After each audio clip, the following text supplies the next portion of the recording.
Kamu tu Muhammad, Telaga Al-Kausar.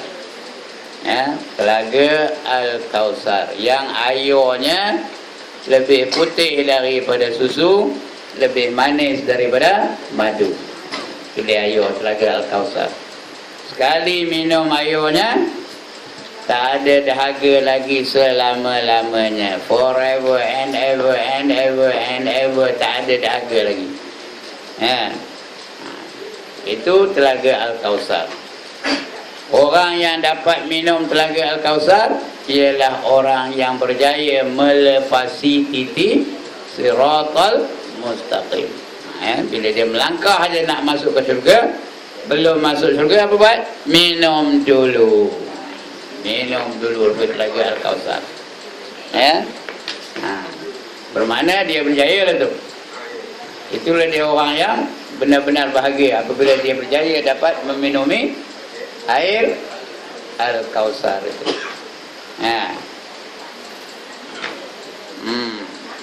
Jadi siapa yang nak minum air Telaga Kausar tu mesti melayakkan diri nak masuk ke dalam syurga. Mesti lepas, berjaya melepasi titi Siratal Mustaqim. Sedangkan titi Siratal Mustaqim tu berapa besarnya? Ada besar Golden Gate of San Francisco. Ada kan? Tak ada. Ada besar jambatan Pulau Pinang. Ada besar jambatan Johor. Ada besar jambatan Titi Gantung, jambatan Rodin di Parit. Tak ada sampai besar itu. Besar mana? Besar mana? Lebih halus daripada rambut. Panjangnya berapa? Udah kabur kata tu. Panjangnya berapa? 1,500 tahun perjalanan. 500 tahun mendaki, 500 tahun mendatar, 500 tahun menurun. Kemudian pada titik Siratal Mustaqim itu ada apa? Ada pengait. Tahu pengait? Pencangkuk. Dipanggil kalalib. Wabihi kalalib, kata dalam hadis. Tuan-tuan perempuan boleh semak dalam hadis, dalam mastika hadis boleh jumpa. Dalam mastika hadis tu ada ditulis wabihi kalalib, dan padanya ada pengait, iaitu mencangkuk manusia-manusia supaya terjatuh. Kalau terjatuh daripada titik Siratal Mustaqim apa buat? Apa yang masuk mana? Masuk ke dalam neraka. Ada berapa neraka? Ya Allah, ada berapa neraka? Ada 7 neraka. Itu dia. Jadi Telaga Al-Kausar. Jadi Telaga Al-Kausar itu yang sebenarnya Nabi Muhammad punya. Dia aja yang dapat telaga, yang ada telaga yang bernama Telaga Al-Kausar. Bagi Nabi kita iaitu Muhammad sallallahu alaihi wasallam. Meminum daripadanya itu segala orang mukmin. Dahulu daripada masuk mereka itu ke dalam syurga. Dia minum. Segala orang yang mukmin, orang yang beriman tu, yang dapat masuk syurga, dapatlah minum air daripada Telaga Al-Kausar. Orang tak beriman tak dapat. Abu Lahab tak dapat. Fir'aun tak dapat. Namrud tak dapat. Lagi Abu Jahal tak dapat. Abdullah bin Ubay tak dapat. Barack Obama dapat. Entah dia belum mati, tak tahu. Jangan kata tak dapat, belum tahu lagi ya. Lagi? Bantainya dia masuk Islam, tukar namanya, tak ada lagi Barack Obama. Apa dah? Ibrahim Obama. Mana tentu? Dapat dia masuk syurga ya. Dapatlah, kalau dapat masuk syurga, dapatlah minum air daripada Telaga Al-Kausar. Kemudian daripada melalui Siratal Mustaqim. Bila lalu je daripada titik Siratal Mustaqim tu, melangkah aja nak masuk ke syurga, sebelum masuk syurga tu minum dulu. Dan barang siapa meminum daripadanya, nescaya tiada dahaga kemudian daripada itu selama-lamanya. Tak ada dahaga lagi. Atau dalam syurga tak minum ke? Atau tak ada dahaga buat minum? Dia tak dahaga. Minum ke? Minum, tapi minum tu bukan kerana dahaga. Kerana dahaga tu merupakan satu penderitaan. Dalam syurga mana ada penderitaan, seronok aja. Jadi dia bukan minum kerana dahaga, dia minum kerana dia seronok nak minum. Rasa nak minum, dia pun minum. Bukannya kerana dahaga. Bukan macam kita puasa, ya Allah punyalah dahaga. Dah pukul 5 petang tu, nengok cucu kita minum air paip tu, rasa cendol rasanya. Itu penderitaan dahaga. Tapi dalam syurga tak ada dahaga, tak ada lapar, tak ada gelisah, tak ada penat, tak ada bosan, tak ada jemu, tak ada ngantuk. Tidur ada tak? Tidur, tapi dia tidur bukan kerana ngantuk, dia tidur kerana dia nak tidur. Dia tak tidur kerana dia tak nak tidur. Dia apa saja dia nak, dia dapat. Apa dia tak nak, dia boleh elakkan diri. Itu dalam syurga. Nescaya tiada dahaga kemudian daripada itu selama-lamanya. Nya tak ada, betul ada nya tu ya, selama-lamanya. Bermula lintangnya, itu bukan lantangnya tu ya, lintangnya. Apa itu lintangnya? Lebarnya. Bermula lintangnya itu perjalanan sebulan. Lintang, lebarnya tu sebulan perjalanan, dari ujung ke ujung, dari bucu ke bucu. Sebulan perjalanan, dari mana? Dari sini ke mana ke mana? Sebulan tu dari mana ke mana? Dari sini ke mana? Ada dari sini ke Johor Bahru. Nak tahu jalan kaki kejap ni. Sebulan lepas itu sampai, tahulah hak mana, hak mana. Saya tak tahu ngagaknya hak mana, hak mana. Itu sebulan perjalanan. Perjalanan sebulan. Airnya lebih putih daripada air susu. Itu bukan susu, bukan sus ya, susu. Air susu lebih putih daripada air susu. Dan terlebih manis daripada air madu. Madu manis ke tawar?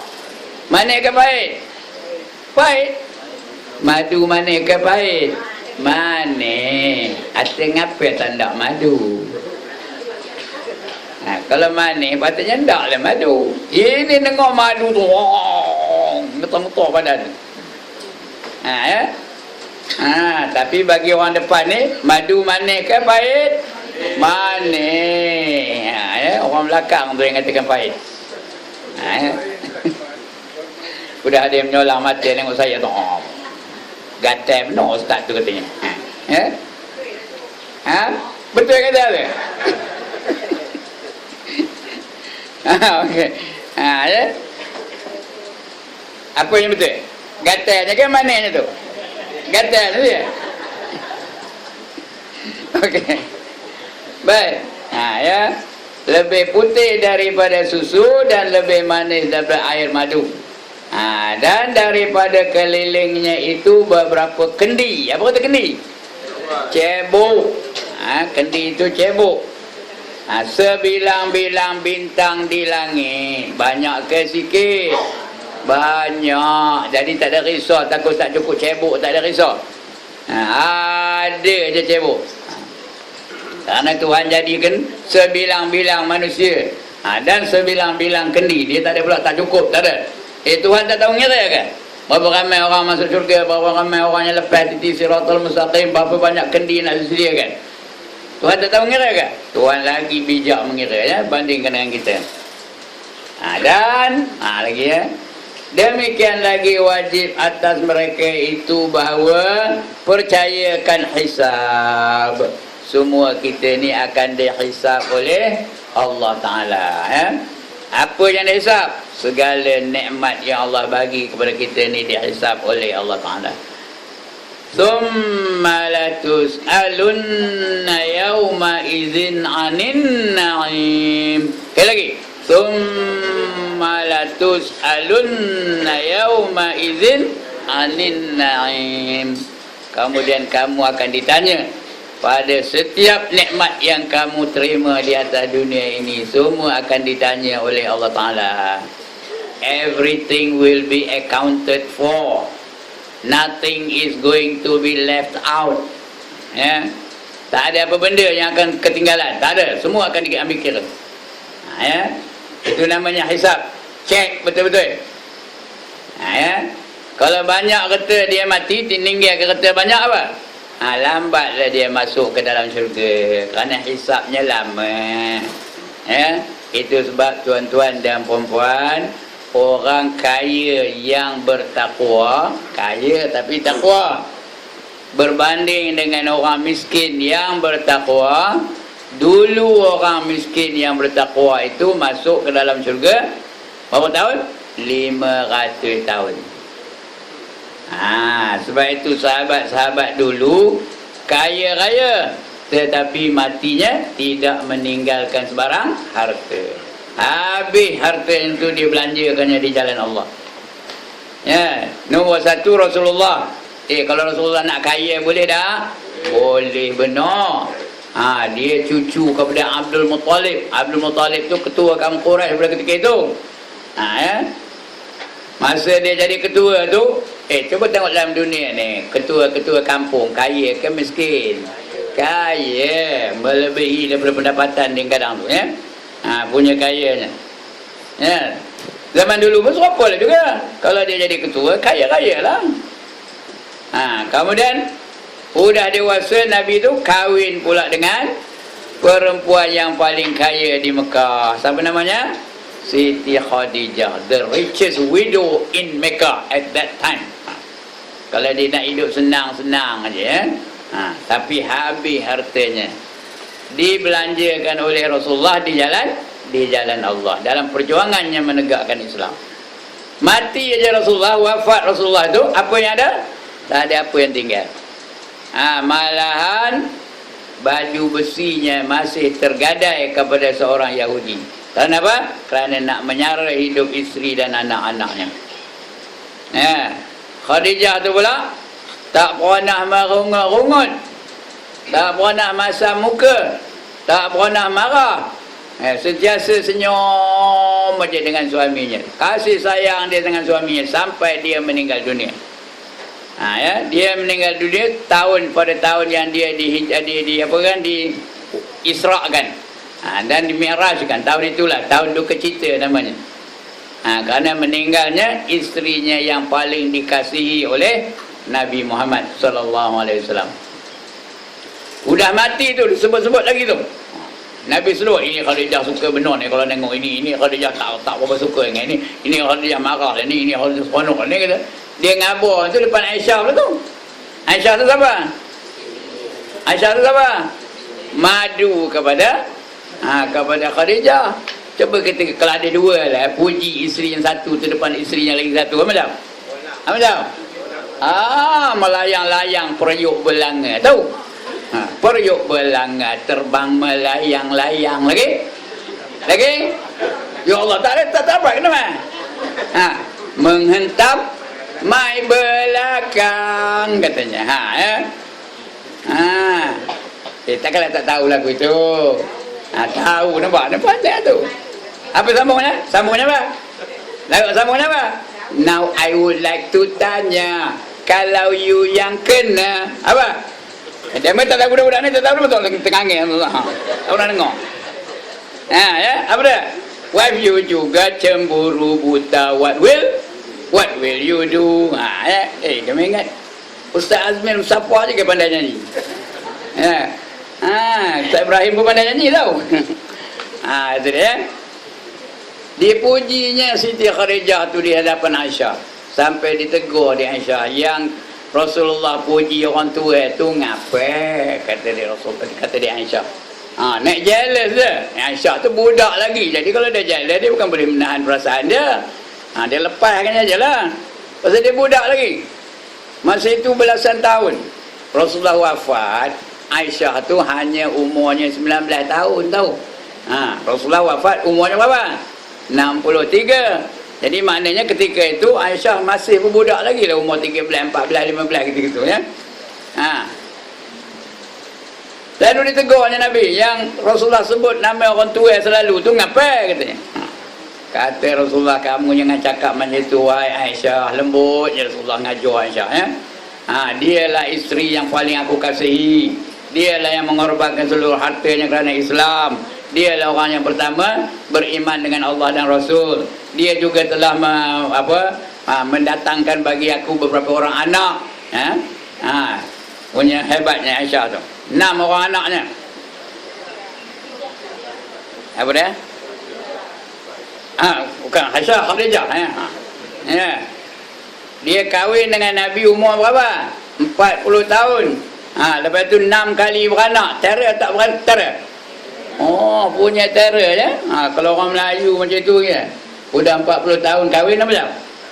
Dapat 6 orang anak. Ada ke? Mana ada. Dah 40, 41, 42 tu habis dah tu. Tak ada lagi dah. Sudah habis rotek dah. Ini boleh 6 kali lagi beranak. Tahu? Jadi lepas itu diam Aisyah. Tak ada. Tak adalah dia apa kan? Menegur lagi Rasulullah sallallahu alaihi wasallam.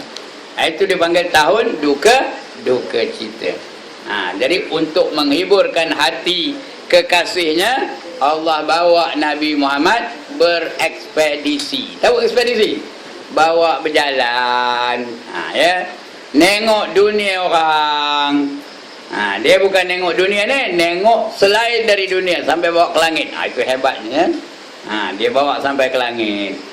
Memang Allah suruh pun kita orang itu. Siru fil ard fanzuru kaifa kana aqibatul mukazzibin, kata Allah. Berjalanlah kamu di atas muka bumi ini, lihat, perhatikan benar-benar bagaimana orang-orang yang mendustakan agama, mendustakan kamu, mendustakan Allah, mendustakan ayat-ayat Allah. Allah suruh berjalan. Kalau berduka cita, bawa berjalan. Pergilah melancong. Ke Kemboja ke, pergi melancong ke India ke, pergi melancong ke Kashmir ke. Jangan monyok aja duduk Taman Meru tu. Jangan monyok aja duduk di mana? Di mana? Di kampung dah, dia bilang kata saya nampak.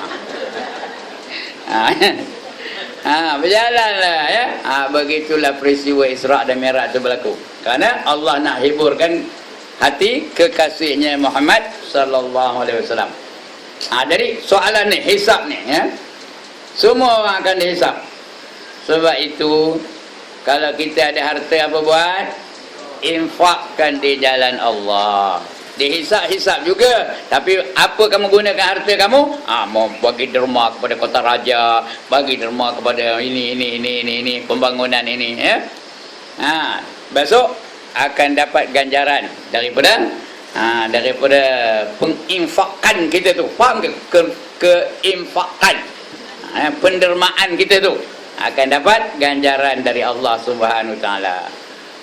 Siapa menderma RM1 kepada kota raja ni, Allah akan balas esok berapa ringgit? Berapa ringgit? RM700. Tahu? Ada ke saham 700 kali ganda dia punya dividen? Ada? Ada 700%? Ada. Bagi kota raja 700%. RM1 dapat RM700. RM10 dapat berapa? RM7,000. Kalau RM100 dapat berapa? RM70,000. Betul kali 0,000 macam tu ya. Kerana Allah dah janji apa itu. Kaya tak di akhirat besok? Kalau kita infak ke jalan Allah, kaya. Siapa nak kaya, jangan kedekut. Infakkan harta itu di jalan Allah.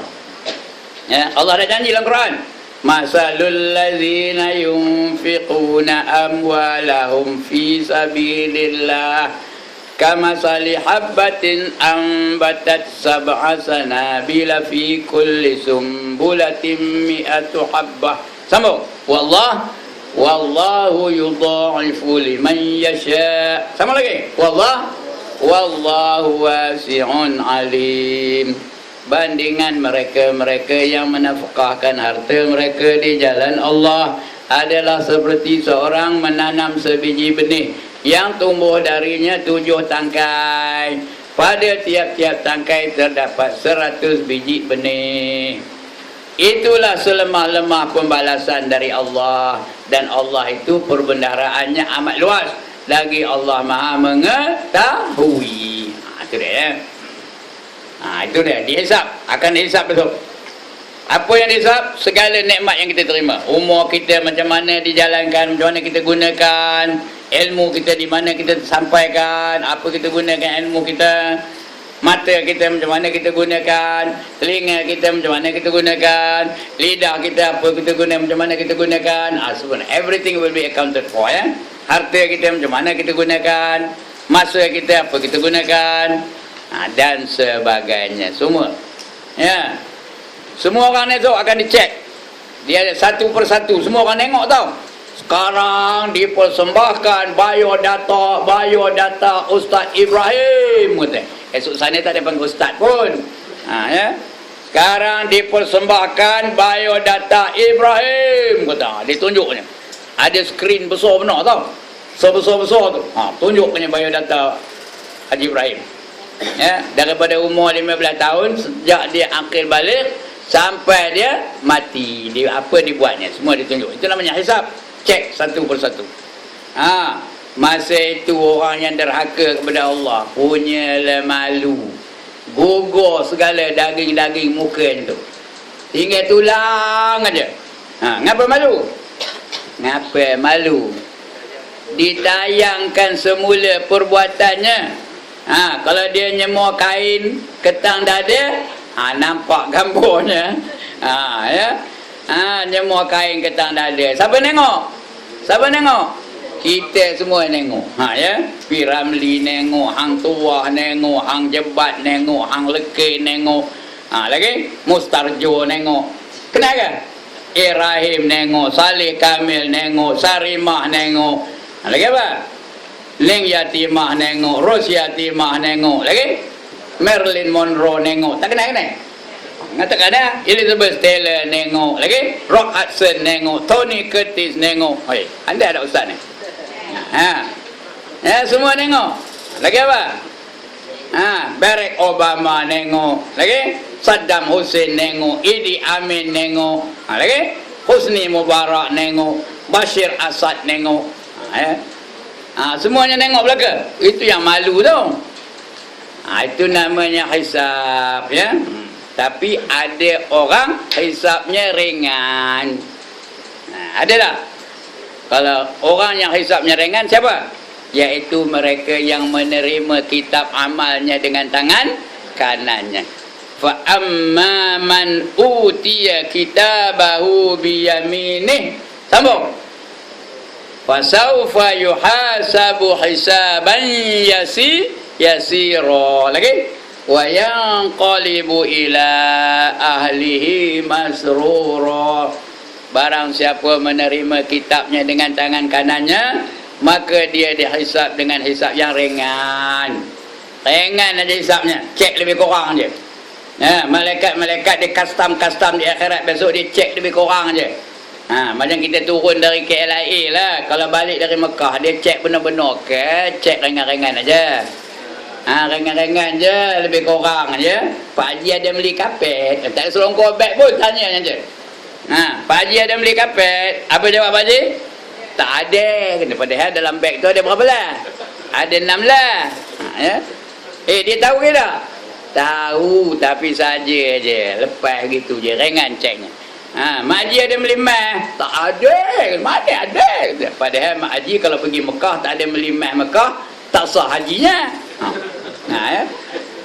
Kastan tahu tak? Tahu. Tapi dia lepas, itu hisaban yasira. Sebab itu tuan-tuan dan puan-puan, bila kita ngambil uduk, bila basuh tangan kanan tu, ya doa, dah mati aja tak apa. Ya Allah, berikanlah kitab amalku nanti dengan tangan kananku, dan hisablah aku nanti dengan hisab yang ringan. Nanti bila tempat kita ambil uduk tu, kita akan cerita semua ni insya-Allah, ya. Akan dicek segala perkara yang kita lakukan. Tak ada benda yang ketinggalan. Tapi ada orang yang ringan, ada orang yang bersangatan. Kalau kita baru balik dari Hong Kong, macam mana ceknya? Macam mana ceknya? Bersangatan, ya. Cek benar-benar selongkor beg tu. Ada yang tengah buka apa nama? Di taurih dalam beg tu ada. Kerana disyaki takut membawa dada. Kerana di Hong Kong tu banyak dada. Di China pun banyak dada. Dicek betul-betul. Sekarang tambah-tambah orang perempuan, kalau balik dari China tu, di airport China tu, dia cek betul-betul. Lama masa cek tu. Kami balik dari China tu, balik dari Beijing tu, isteri saya dekat sejam ceknya je. Dia seorang je dekat sejam cek satu. Saya lepas je. Pasal sekarang ni banyak orang perempuan digunakan oleh orang lelaki untuk jadi apa? Jadi mule. Tahu apa jadi mule? Apa? Jadi kaldai. Kaldai apa kerjanya? Bawa barang-barang yang diharamkan oleh kerajaan suatu negeri itu. Itu namanya jadi mule. Berapa ramai perempuan-perempuan Melayu ditangkap kerana bawa dadah. Mereka tak sedar tu. Mereka berkawan dengan orang lelaki sana. Orang lelaki tu pujuk-pujuk dia pada hingkuk. Tolong bawa ni katanya. Itu dia. Itu kalau hisap yang bersangatan. Begitu juga di akhirat besok. Ada orang hisapnya ringan, ada orang hisapnya bersangatan. Kemudian itu hisapnya. Dan bersalah-salahan manusia itu setengah mereka itu sangat hisapnya. Sangat apa? Bersangatan hisapnya. Dan setengah mereka itu sedikit hisapnya. Dan setengah mereka itu lalu apa dah? Lalu ke mana kita? Ke syurga dengan tiada hisap. Hendak yang mana? Ada orang yang sangat hisapnya, ada orang yang ringan hisapnya, ada orang yang masuk syurga tanpa hisap. Hendak yang mana? Hendak yang mana? Tak dengar, hendak yang mana? Tanpa hisap. Ya, ada 7 golongan manusia yang masuk syurga tanpa hisap. Yang pertama, rasul-rasul. Ada ke rasul angkat tangan? Tak ada lah. Ulam rasul ada? Tak ada juga, tak ada lah. Yang kedua, nabi-nabi. Ada nabi angkat tangan? Tak ada juga. Ulam nabi? Tak ada juga. Tak ada lah. Dah 2 tak ada.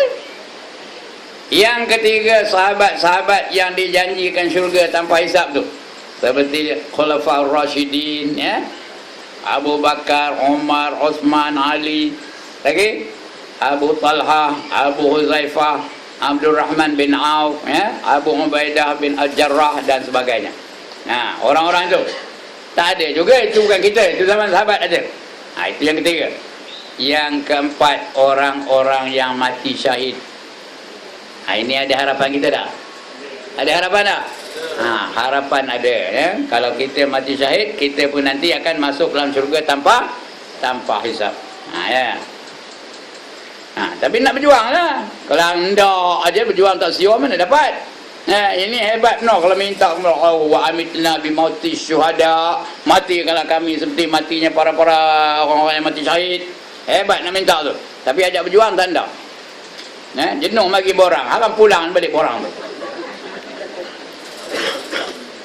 Ada orang apa tu? Ada satu orang dah mati pun. Dia minta pada saya borang, nak 4 katanya. Bagi 4, haram pulang ni sampai dia mati. Tak pulang lagi. Mudah-mudahan dia syahid lah juga, ya. Bukan pula kita nak apa dia, ya. Begitulah. Jadi kalau hendakkan mati syahid, kena berjuang di jalan Allah. Macam kejap ni. Kalau matilah kejap ni, tak dan balik macam. Kalau kita matilah kejap ni, tak dan balik macam. Syahidlah tu. Sebab kita sekarang berada di dalam majlis ilmu. Ya, dijamin Rasulullah ni.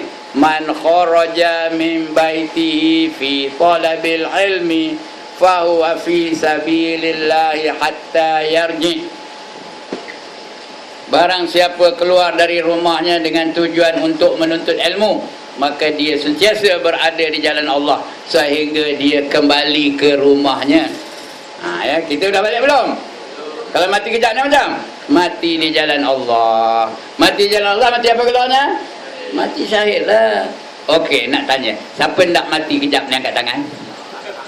Udah tak ada, tapi nak syahid? Seorang-seorang, iya ke ni? Angkat tangan je, iya ke tak? Ya. Jadi itu dia mati syahid, kan? Itu yang keberapa ni syahid tadi? Yang keempat. Yang kelima, wali-wali. Ya, masuk syurga tanpa hisab. Wali-wali seperti apa? Seperti Syekh Abdul Qadir Jailani, seperti Imam Asy-Syafi'i, seperti Imam Al-Ghazali, seperti Imam Hanafi, seperti Imam Maliki Ahmad bin Hanbal, ya. Itu orang jenis-jenis yang wali-wali tu, ya. Ada seorang lagi wali namanya Ibrahim, tahu? Tahu wali Ibrahim, tahu? Ibrahim apa? Ista.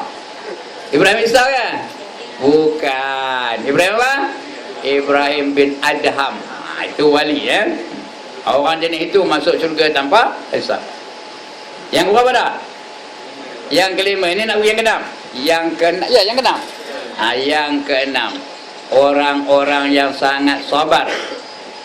Orang-orang yang sangat sabar. Ya, kerana itu jaminan Allah Ta'ala. Innama yuwaffas sabirun ajrahum bighairi hisab, kata Allah. Sesungguhnya pahala bagi orang-orang yang sabar itu tidak dapat dihisapkan berapa banyaknya. Tak terkira, banyak benar pahalanya. Ya, jadi mereka itu masuk syurga tanpa hisab. Dan yang ketujuh last sekali, yang ini tak ada, seorang pun tak ada, iaitu orang-orang yang sangat miskin tetapi redha dengan kemiskinannya. Dia apa kata pun tak ada, apa benda pun tak ada. Ya, dia nak makan pun tak ada apa benda makan, tapi dia redha dengan kemiskinannya. Zaman Rasulullah tu ramai, lebih kurang 600 orang. Mereka tak ada apa kerja, duduk di Masjid Madinah. Dipanggil Ahlus Sufah. Ya, ahli-ahli Masjid Madinah dipanggil Ahlus Sufah. Orang yang ahli-ahli mengamalkan sufi, ya, ahli-ahli sufi. Itu mereka tu tak ada apa benda, apa nak dicek, tak ada kata apa, tak ada duit, tak ada makan, tak ada baju, tak ada rumah, tak ada apa pun tak ada. Apa nak dicek? Jadi jalanlah masuk syurga tanpa hisab. Kita banyak dah barang. Tudung banyak dah. Tudung bawai ada, tudung wardinah ada, tudung wahidah ada, tudung mawi pun ada. Entah bila mawi bertudung tak. Ada belaka tudung. Lagi baju banyak dah. Baju kurung ada lagi. Baju maxi ada lagi. Baju apa lagi? Baju kebaya ada. Ada ke baju kebaya? Ya Allah. Ada juga, ya Allah, ya. Jangan pakai kalau ada pun. Kalau pakai baju dia pakai di dalam. Ya, bebek ada bebek tak? Bebek ada. Pakai tak apa. Bila nak pakai? Di rumah. Pakai di hadapan suami. Ya. Jangan pergi pasar malam pakai bebek. Nak pakai boleh, tapi pakai dalam, di luar pakai kot. Ya. Tu bebek. Jadi semua akan dicek. Tadi dah kita baca ayatnya pada summa latus'alunna yauma idzin anin na'im, ya. Itu hisab yang ringan. Ya. Itu lalu masuk syurga tanpa hisab tadi. Cerita hisab tadi. Jadi golongan-golongan itulah dia masuk syurga tak ada hisab. Iaitu muqarrabun, orang-orang yang hampir dengan Allah dipanggil apa? Muqarrabun atau muqarrabin, ikut struktur ayat. Ada yang boleh disebut muqarrabin, boleh juga disebut muqarrabun. Dan ditanya daripada ditanya daripada Nabi atas menyampaikan risalahnya. Ditanya semua Nabi-Nabi, sudah kamu sampaikan belum risalah yang aku bagi pada kamu? Lebih-lebih lagi Nabi yang ada risalah-risalah yang berjenama, seperti Nabi Musa, ada tak risalahnya? Apa namanya? Taurat. Nabi Isa ada tak risalahnya? Namanya apa? Injil. Nabi Daud ada tak risalahnya? Namanya apa? Zabur. Lebih-lebih lagi Nabi Muhammad sallallahu alaihi wasallam. Ada tak risalah Nabi Muhammad? Apa dipanggil? Al-Quran, ya. Itu dia. Semua ditanya Nabi itu, dah kamu sampaikan belum? Tanya Nabi Musa, sudah, kata Nabi Musa. Ya, kerana Nabi dan Rasul itu di antara sifat yang wajib pada mereka, mesti ada pada mereka, ialah sifat apa? Tabligh. Apa itu tabligh? Menyampaikan. Mustahil Nabi itu memiliki sifat kitman. Apa itu kitman? Menyembunyikan. Jadi bila tanya, dia boleh jawablah Nabi-Nabi dan Rasul-Rasul. Kemudian mana kita tadi? Daripada nabinya, ya, menyampaikan risalahnya. Dan ditanya orang yang mukmin daripada mereka itu Ya. Ditanya orang yang mukmin daripada apa? Daripada apa? Amal mereka itu. Saya udah hancur buku ni, itu yang payah nengoknya. Ya. Udah entah berapa puluh tahun dah. Yang dah tamat pun entah berapa banyak masjid dah tamat ni. Perempuan tuan-tuan ni baru nak mula aja. Kitab ini dah semenjak saya mula-mula ngajar dah kitab ini. Itu yang dah hancur lah. Dan ditanya daripada orang mukmin daripada amal mereka itu, dan ditanya orang yang bid'ah daripada agamanya. Orang bid'ah tu lepas ke tak? Tak lepas akan ditanya. Ada tak kamu ngajar benda-benda bid'ah? Apa itu bid'ah? Yang tidak ada di zaman Rasul, yang tidak ada dalam Quran, tidak ada dalam hadis, tidak ada dalam ijma', tidak boleh diqiyaskan. Itu namanya bid'ah. Tiap-tiap yang baru kata Nabi adalah bid'ah. Kullu muhdasatin bid'atun. Wa kullu bid'atin dalalatun. Wa kullu dalalatun finnar. Tiap-tiap yang baru itu adalah bid'ah, dan tiap-tiap yang bid'ah itu adalah sesat, dan tiap-tiap yang sesat itu masuk neraka. Sebab itu ditanya tentang bid'ah ni. Cuma tuan-tuan dan perempuan, bukan semua bid'ah itu masuk neraka, bukan semuanya. Kerana kalau kita baca kitab-kitab tua, lebih-lebih kitab karangan Syekh Daud Fatani. Kenal ke? Ada orang dengar nama Syekh Daud Al-Fatani. Kata dia bid'ah tu ada 5. Yang pertama wajib, yang kedua haram, yang ketiga sunat, yang keempat makruh, yang kelima harus. Ada tak bid'ah tapi wajib? Apa? Dia bid'ah tapi wajib. Seperti membaca Al-Quran yang ada baris, yang ada titik. Quran asalnya ada baris ke? Tak ada. Ada titik? Tak ada. Kalau kopi itu tu, kalau kopi itu tu, ba pun boleh, ta pun boleh, sa pun boleh, pasal tak ada titik. Dia kopi itu aja. Itu Quran mula-mula yang turun kepada Nabi SAW. Tak ada baris pula tu. Jadi dibariskan Quran tu supaya memudahkan kita membaca. Udah dibaris itu pun tak reti lagi baca. Ada tak orang tak reti baca udah baris? Ada yang panjang dipendekkannya, yang pendek dipanjangkannya. Sini tak ada lah, menyolang mati dengan saya. Sini semua orang dah pandai baca Quran. Jadi membaca Al-Quran yang ada sekarang ni bid'ah, tapi hukumnya wajib. Begitu juga ilmu nahu, ilmu saraf. Zaman Rasul tak ada, tapi hukumnya wajib. Kalau tak belajar ilmu nahu, macam mana nak baca? Bahamim, bihim pun boleh, bahum pun boleh, baham pun boleh, bahmun pun boleh. Kalau tahu ada ilmu nahu, baru dah ini bihim, ini baham, ini bahmun dan sebagainya. Itu bid'ah yang wajib. Yang kedua bid'ah yang haram. Apa yang haram? Yang boleh merosakkan akidah, yang boleh merosakkan ibadah, yang boleh merosakkan akhlak. Ada tak bid'ah yang haram? Ada. Seperti berpawang-pawang, nenung-nenung nasi, dan sebagainya. Anaknya demam. Dah selalu saya cerita sini pun. Anaknya demam, panggil Tok Pawang Berahin dari kampung. Kenal ke siapa Tok Pawang Berahin dari kampung? Jadi dia pun datanglah Tok Pawang Berahin tu. Bak sini ayo tu sebuyung. Kata, tahu sebuyung? Bukan nama orang buyung ni. Ayo tu dalam buyung. Bak ayo tu sebuyung. Bak berotih tu, dia pun ambil berotih pun dalam ayo tu. Ngelapung berotih tu. Ui, anak kamu ni tertegur, katanya. Tahu tertegur? Kena belakang bawah pokok nangkir tu, katanya. Pokok nangkir tu keras, katanya. Ada ke pokok nangkir lembik? Kena dijamu bawah pokok nangkir tu. Kena buat apa? Buat sangkak. Tahu apa sangkak? Ya Allah, tak tahu nama sangkak? Sangkak tu bulu dibelah-belah dikeluarkan, betul dia anyam balik, dia buat macam tua. tahu apa tua, dah tak tahu juga. Ya. Tua tu sebab orang angkat ikan macam bubu tau. Ya, betul atas tu letak daun pisang lapiknya. Atas daun pisang tu letak apa? Letak kari pap, letak pulut kuning, letak panggang ayam, letak telur rebus. Lagi letak apa lagi? Kuih koci, lepas apa lagi? Buah Melaka letak atas tu. Apa gunanya? Nyamuk hantu. Serupa tak dengan perbuatan orang Cina? Serupa ke tak serupa? Jadi apa hukumnya tu?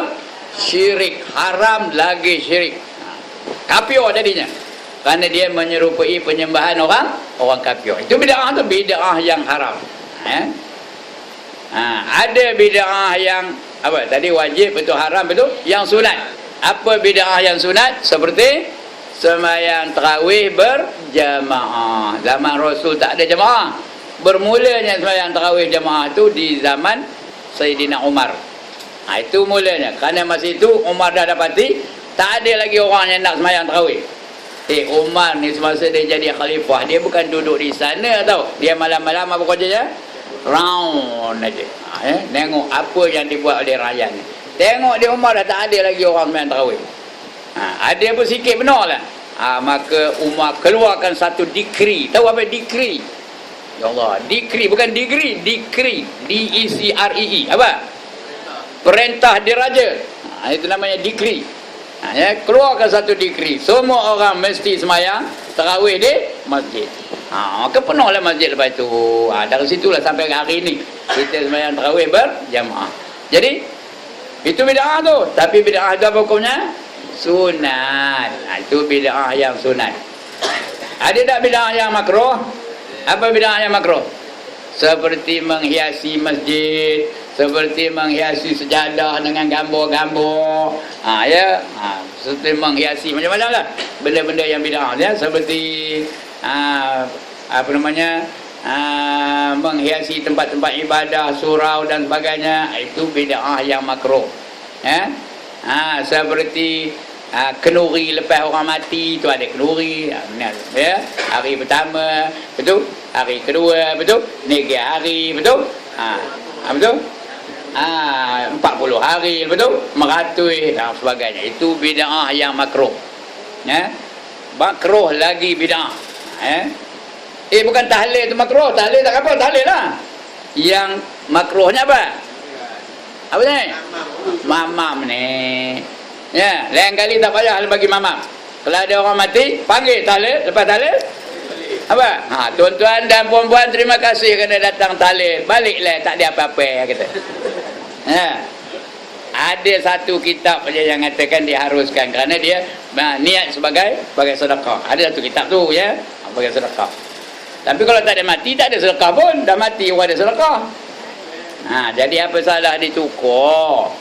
Kalau dah banyak benar duit, ya, panggil orang tahlil, lepas tu bagi surah Yasin seorang satu. Boleh tak? Boleh. Kalau dah banyak benar duit, bagikan plekat seorang selai. Boleh tak? Boleh. Dia yang makruh tu apa? Mamam aja. Ya. Kalau dah banyak duit, ya, bagi seorang satu bersikar satu seorang. Kalau banyak lagi, bagi apa? Bagi Honda satu seorang. Kalau lagi banyak, bagi apa? Bagi Lamborghini seorang satu. Ya? Tahu Lamborghini? Bukan Lamborghini. Lamborghini bagi seorang satu. Yang makruh tu ya, jolok lah. Itu yang makruh. Ya. Itu bid'ah yang makruh. Ada lagi apa? Ada lagi tak? Bid'ah. Harus. Apa bid'ah yang harus? Ini bukan pendapat saya ni, pendapat Syekh Daud Al-Fatani. Ya. Bid'ah yang harus tu iaitu berjabat tangan selepas semayang. Harus saja. Jangan bila orang nunjuk salam kita tarik tangan kita. Bila bersalam tu hukumnya sunat tau. Dapat pahala. Tapi yang makruh tu upacaranya. Lepas semayang ada upacara bersalam-salaman. Itu bukan makruh pun. Harus, ya. Upacara tu harus. Itu dilakukan oleh tarekat-tarekat tertentu. Dia tu ada kaedahnya. Ada yang membaris lepas seorang-seorang, lepas seorang-seorang tu. Hukumnya harus. Upacara tu yang harus. Tapi bila bersalam, bila jabat tangan, apa hukumnya? Sunat dapat pahala. Every time you shake hands, ada dapat pahala sunat. Tapi yang harus apa? Upacara itu saja. Itu dia bid'ah ya. Esok akan ditanya besok di akhirat bab bid'ah ni. Kamu punya bab bid'ah ke? Kata. Kalau ya, kalau jawabnya, dentung bagi dia malaikat. Semua akan ditanya besok. Dan daripada agamanya, dan ditanya orang-orang kafir, daripada mendustakan segala rasul, ditanya kamu tak pernah ke dengar Nabi Muhammad, tanya orang kafir. Ditanya limkit siang tu, kamu tak pernah ke dengar seorang Nabi namanya Muhammad, apa jawab limkit siang agaknya? Ada katanya. Kamu tak pernah ke tengok orang Islam semayang? Ada.